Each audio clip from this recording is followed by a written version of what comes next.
Di antara sunnatullah di atas muka bumi ini ialah untuk menguji setiap hamba-hambanya. Di balik ujian, cobaan, ada hikmah yang dikehendaki oleh Allah Subhanahu wa Ta'ala, baik untuk mengangkat derajat orang-orang yang beriman, baik untuk menginsyafkan, menyadarkan orang-orang yang jauh daripada kebenaran. Segala ujian, cobaan telah tertuliskan di dalam kitab Lauhul Mahfuz sebelum Allah mewujudkannya. Sebagaimana Allah Subhanahu wa Ta'ala berfirman, "Ma asaba min musibatin fil ardi wala fi anfusikum illa fi kitabim min qabli an nabraha inna dzalika 'ala Allahi yasir." Tiada musibah yang menimpa di atas muka bumi ini, wala fi anfusikum, dan yang menimpa dirimu sekalian, illa fi kitabim min qabli an nabraha, kecuali telah tertuliskan di dalam kitab Lauhul Mahfuz sebelum Allah mewujudkannya. Inna dzalika 'ala Allahi yasir, yang demikian itu mudah bagi Allah. Kaum muslimin dan muslimat yang dirahmati Allah dimanapun Anda berada, menyikapi wabah virus corona yang akhir-akhir ini terjadi dan membuat kerisauan, kekhawatiran daripada semua umat manusia dan merebak hampir ke semerata tempat di atas muka bumi ini, yang tiada yang tahu kapan Allah angkat wabah ini. Ini memberikan kepada kita satu pesan, satu peringatan dari Allah Subhanahu wa Ta'ala, di mana Allah Subhanahu wa Ta'ala berfirman, "Wa ma nursilu bil ayati illa takhwifa." Dan tiada kami mengirimkan tanda-tanda itu melainkan takhwifa, untuk menakut-nakuti, kata Allah. Allah Subhanahu wa Ta'ala mengirimkan tanda-tandanya, diantaranya yaitu wabah virus corona yang sekarang dihadapkan kepada kita umat manusia. Tujuannya adalah untuk menakut-nakuti. Dalam hal ini agar manusia takut kepada Allah Subhanahu wa Ta'ala, karena bumi ini buminya Allah, tempat ini tempatnya Allah. Bila mana bumi ini buminya Allah, diciptakan oleh Allah, maka Allah Subhanahu wa Ta'ala berkehendak yang baik bagi bumi ini dan para penghuninya.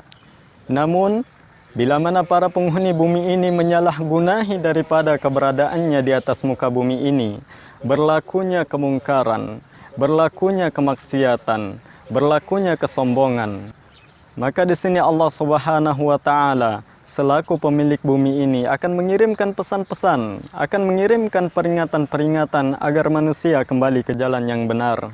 Sebagaimana Allah Subhanahu wa Ta'ala berfirman, "Walanudhiqannahum minal 'adzabil adna dunal 'adzabil akbar la'allahum yarji'un."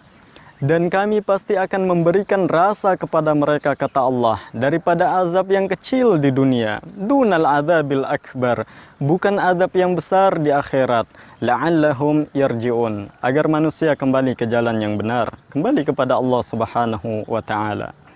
Kaum muslimin dan muslimat yang dirahmati Allah dimanapun Anda berada, bagi orang-orang yang beriman, hadirnya wabah virus corona ini adalah merupakan ujian, cobaan, sekaligus nasihat dari Allah Subhanahu wa Ta'ala.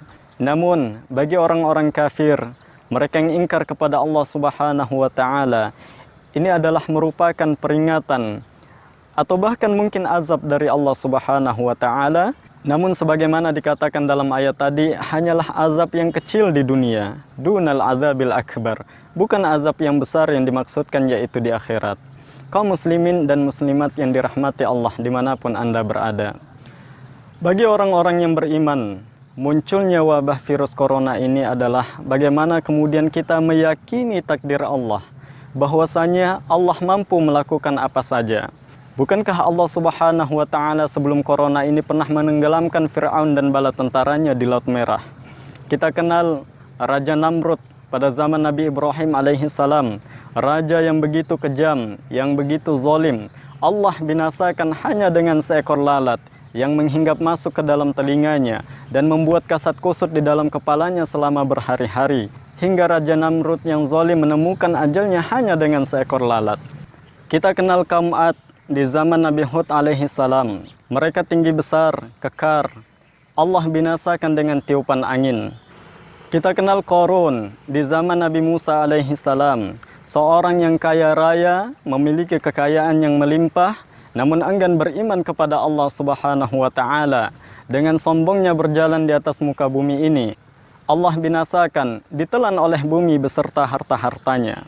Dan masih banyak lagi contoh-contoh lainnya terkait takdir-takdir Allah. Bukankah Allah Subhanahu wa Ta'ala sebelum wabah virus corona ini pernah menurunkan virus di zaman para sahabat Rasulullah Sallallahu Alaihi Wasallam dulu yang dikenal dengan wabah penyakit taun.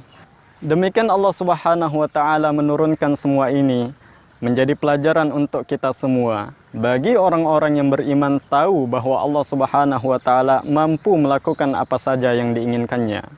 Hadirnya ujian wabah virus corona ini sesuai dengan kemahaadilan Allah. Tidak mungkin Allah Subhanahu wa Ta'ala menurunkan wabah virus corona ini melainkan ada hikmah di baliknya. Kaum muslimin dan muslimat yang dirahmati Allah dimanapun Anda berada. Di antara sebab yang menjadi keselamatan manusia daripada bala musibah yang menimpa ialah dengan adanya doa. Mari kita sikapi wabah virus corona ini dengan senantiasa berdoa kepada Allah Subhanahu wa Ta'ala, memohon keselamatan, memohon perlindungan dari Allah Subhanahu wa Ta'ala. Sebagaimana kita tahu pada zaman Nabi Nuh alaihi salam, ketika Nabi Nuh alaihi salam membawa kaum muslimin, para pengikutnya, orang-orang yang beriman ke dalam bahteranya, ke dalam kapalnya, yang menyelamatkan Nabi Nuh dan para pengikutnya daripada bala musibah, banjir, ombak yang begitu dahsyat pada zaman itu, sebagai hukuman bagi kaumnya yang tidak mau beriman kepada Allah Subhanahu wa Ta'ala, yakni dengan doa yang dipanjatkan oleh Nabi Nuh alaihi salam. Ketika berdoa, Bismillahi majreha wa mursaha inna rabbi laghafurur rahim. Doa inilah yang menjadi keselamatan Nabi Nuh alaihi salam dan para pengikutnya daripada bala musibah yang menimpa pada waktu itu. Kaum muslimin dan muslimat yang dirahmati Allah dimanapun Anda berada. Olehnya, mari kita sikapi wabah virus corona ini dengan senantiasa berdoa, memohon perlindungan, memohon keselamatan dari Allah Subhanahu wa Ta'ala. Allahumma dafa'anna al-ghala wal waba wal bala wal fahsya wal munkar.